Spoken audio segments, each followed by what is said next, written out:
Good morning! Magandang umaga! Gusto na mga lolo, lola, nanay, tatay, kapatid at kaibigan. Nakalagay dito, walang seatbelt yung tatlo sa likod. Hawakan mo lang, anak. Ayun, nawala na. Mayroon na mag-seatbelt.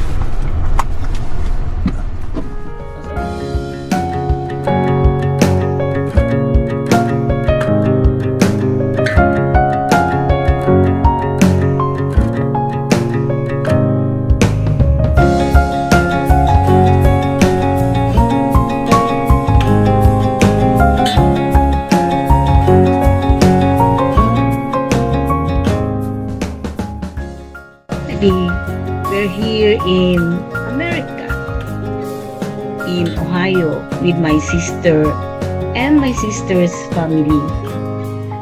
Matagal na niya kami pinapupunta rito actually.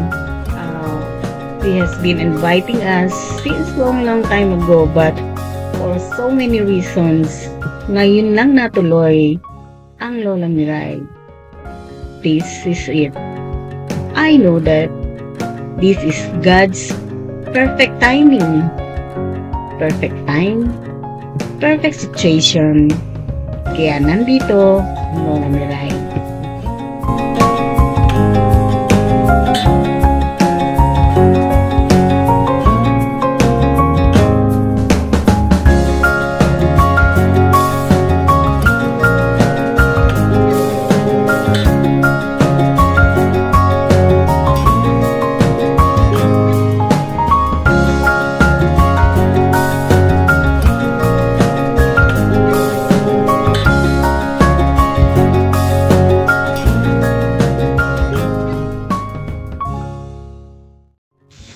It's like a dream.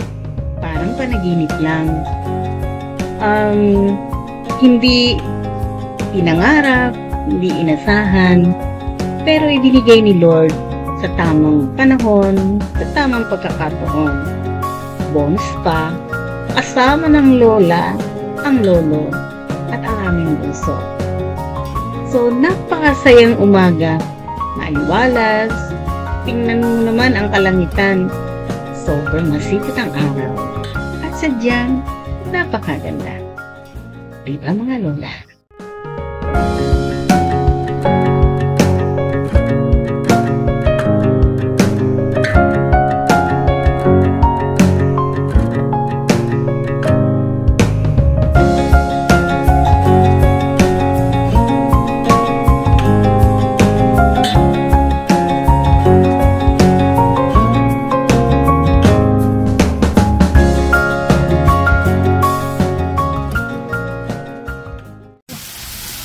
Huwag mabibigla ang lolo na masukang part-time cook, chef dito sa Amerika.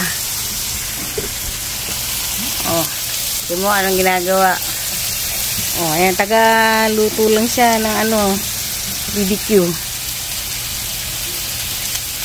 Say hello lolo.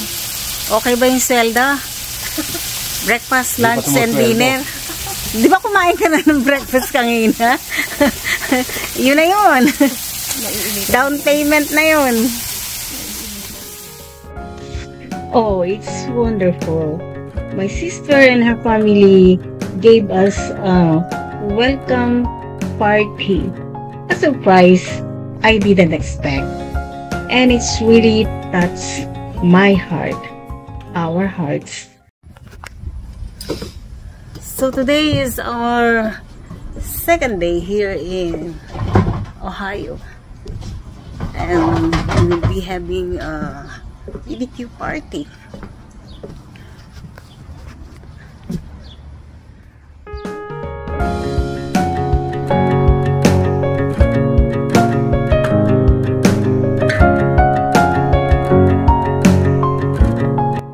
There are lots of food.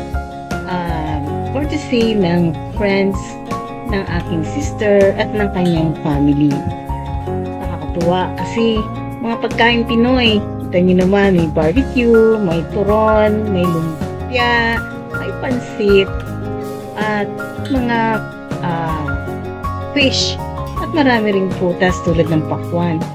Alam nyo ba, mayroon pa silang dinuguan. at sari-saring minatamis na kakanin. Napakalawak ng kanilang yard. As you can see, very green. Napakadaming puno at yung green grass. Napakaaliwalas. Nagbibigay ng saya sa puso ng Lola Miray. Ganito yung gusto kong lugar. Yung maraming puno, maaliwalas.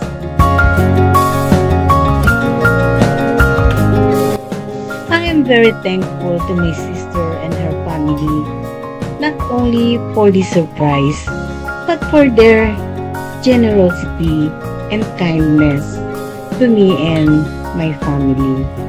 Thank you from the bottom of my heart. It is 8 o'clock and 30 minutes at night. Supposed to be, kung sa Pilipinas o sa Hong Kong, madilim na yan. It's dark already at this hour. But here in America, sikat pa ang araw. They said that normally, mga 9:30 to 10 o'clock, lumulubog ang araw. O diba kakaiba, mga lolo at mga lola? At higit sa ano pa man, maraming salamat, Panginoon. Thank you very much.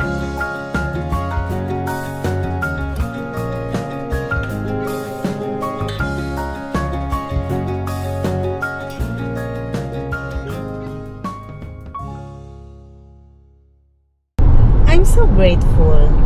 We are so grateful kasi nobody will expect na at this time, at this hour, in this place, nandito ngayon ang dalawang munting gusgusin no araw.